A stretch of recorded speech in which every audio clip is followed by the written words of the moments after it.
Well, nerve-wracking So was that the was your 4-hour part. So that, yeah. Trying to have enough tunes for 4 hours. That But was pairing really... up. So when would be the first time you ever came to the Doryman? I think I was 16. I played for the first time. I think it was with Derek and Melody Cameron, and I was a youth performer and had to get all the paperwork signed and all that.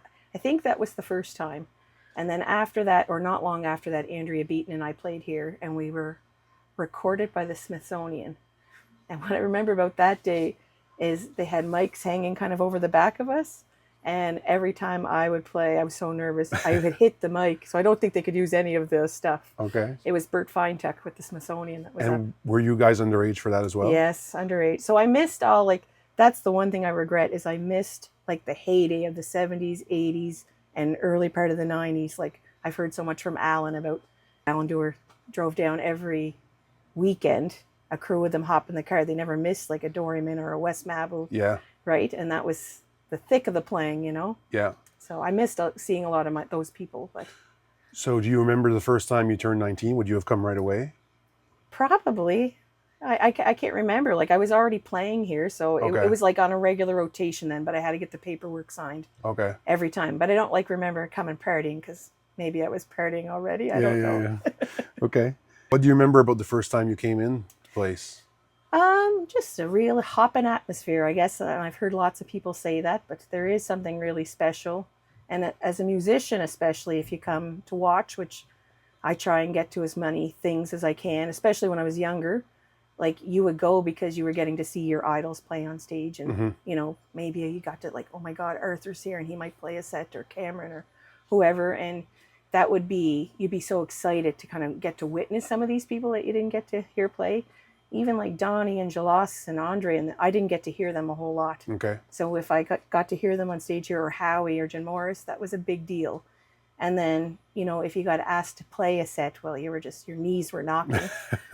So, but you were also pumped up. Like, there's, you know, and people, I think, recognize that you love the music. They see you in the audience coming, and as a young person, if they see you coming often, then they give you a shot at playing. And that's kind of like a tip of the hat to say, you know, you're kind of coming along. Do you feel like it's a hard place to break into, like, as far as to become, you know, well known, or to be, for the crowd to be used to you? Did it take some time? Or? It probably took a little bit of time. I mean, I was really lucky. I played with Joelle a lot in the early times when I was finally kind of booking a whole gig on my own. Yeah. And yeah, it was, well, nerve-wracking was the that was 4-hour part. So that, yeah.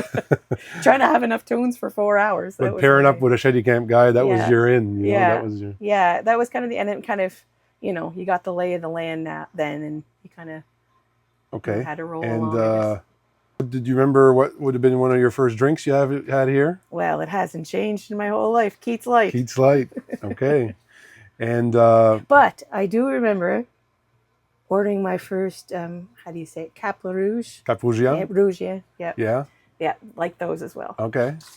Nice. As a customer, have you been here for any memorable events that something stand out at all? Mostly been here on Saturday afternoons. Like, so I haven't done a lot of the like evening stuff, like the talent night and Saturday night shows. So it's mostly been fiddle for me. One thing that I do remember is being here, and then like the bonus is that you leave here and you go have some tunes, like, because you're kind of fired up. Yeah. Right? So you go over to Kathleen LeBlanc's and have some tunes, or wherever. But one night after here, she took me to go see Arthur. Okay. And that was really special. But that wouldn't have happened had I not been coming here and getting to meet friends and musicians from down here, right? Yeah. So I think of those things. I've met a lot of really good friends, young and old and everywhere in between, you know, that I look forward to seeing here. And who do you expect to see when you come here? Is there anybody that stands out, or anybody that you... Well, it's changed over time. Yeah. In the early days here, there used to be a fella from Cape North. Mm-hmm. And I think he used to play with Winston. He was a Donovan, I think was his last name. And he would sit in the corner kind of by the windows looking out at the ocean. Yeah.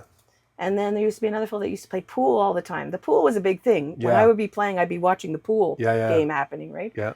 So that was kind of a big thing. And then over the years, like Rita and, you know, the ladies that dance. Yeah. And, you know, I look forward to seeing all them. Claude, yourself, everybody. Yeah. Good. Any funny things that happened on stage, or anything? Did you see anything funny from the stage, maybe? Yeah, there's been lots. From the stage, you can see everything. Yeah, it is a different vantage point, isn't it? Yeah. My stool collapsed one time playing, so that was During fun. a Went set. backwards. That was really great. That was in the younger days. But a number of years ago, when Claude owned it, I was playing on a Tuesday night, and all of a sudden, out of nowhere, it was not that packed. It was maybe about half full, Yeah. but it was super lively. And all of a sudden, two people dressed as dinosaurs came in. Okay. Joelle and I were playing, and they came in and they just kind of gave her dancing on the dance floor. Okay. So that was kind of like, what the hell? And this was in the summer. Yeah, in the summer, yeah. on Tuesday night. Any shows that stand out? What would be the biggest crowd maybe you've ever played for here, or are they all kind of the same? Or there's been some really packed, for sure, some packed times. I don't know. They're all blend together for me playing wise. I mean, I always enjoy doubling up with some fiddlers like Mark. There was one time Mark and I were supposed to play here. Mark Boudreau. Yeah, and there was a snowstorm. And I remember calling him. I'm like, Mark, this gig can't be on. And he's like, you got to come down. It's the Doryman. Anyway, we got here and there was nobody around because it was so terrible out. Okay. But we had tunes anyway. Well, you played anyway. Yeah. But no, there's been lots of good crowds. Like I always loved coming for like Howie and, people that the audience was just ripe for. They were just dying to hear them. So. Yeah. And what's different about playing here versus playing elsewhere? Well, you have like some real enthusiasts in the audience. There's usually always a good handful of musicians, which I think is really important. Yeah. That has changed over the years. When in my earlier years playing, there was always somebody to spell you off, or there might be 3 or 4 people in the audience that could do that. And that's changed at a lot of places. To give you now. a break, you mean? To give you a break, yeah. But here there always still is somebody. Okay. For both the piano and the fiddle. Yeah. So like that's been something, I guess, that's, been really special. But in general, people just know the music and they're primed to hear good music. And, it's an easy afternoon to roll through, except sometimes the old arm is getting a little sore, but yeah. And what's one thing about the Doryman that never changes? I think lots of people have said it. It's just an easy place to walk in and sit with a friend or meet somebody new and just have a chat. That has never changed, and the quality of music has never changed. And I think another little part that maybe I don't know enough about is the Acadian culture part of it, like the talent night. And like over the years, I've got to know Chester and Claude a little bit better, and getting to like knowing that can shine here. Yeah. Gaelic music around Inverness County is in lots of places, but this is a really special region just for that Acadian aspect. So. And what's your favorite seat in the room? It's a great question. It's usually on the stage because I'm not sitting down much. I like to kind of saddle up at the bar along the side there, or sometimes by the first pole somewhere around that that pole. Yeah. And what's one tune that always works for you here? Well, everybody knows the King George. King George. Although anything on the back strings really flies. Okay. Yeah. What does it feel like to see the Doryman hit 60 years? Well, I think it's awesome because, in today's world, live music, it's not easy to make a go of it. And I'm sure there's been ups and downs over the years for you guys here who have owned it throughout the years. And just to keep persevering through those little dips, the music has dips too, right? Yeah. And so to keep persevering and keep being really proud of, the fact that you're offering this culture up to both locals and visitors. But I think for locals particularly, as they're the ones around year round and they need a place to, share their music, but also appreciate the music. So.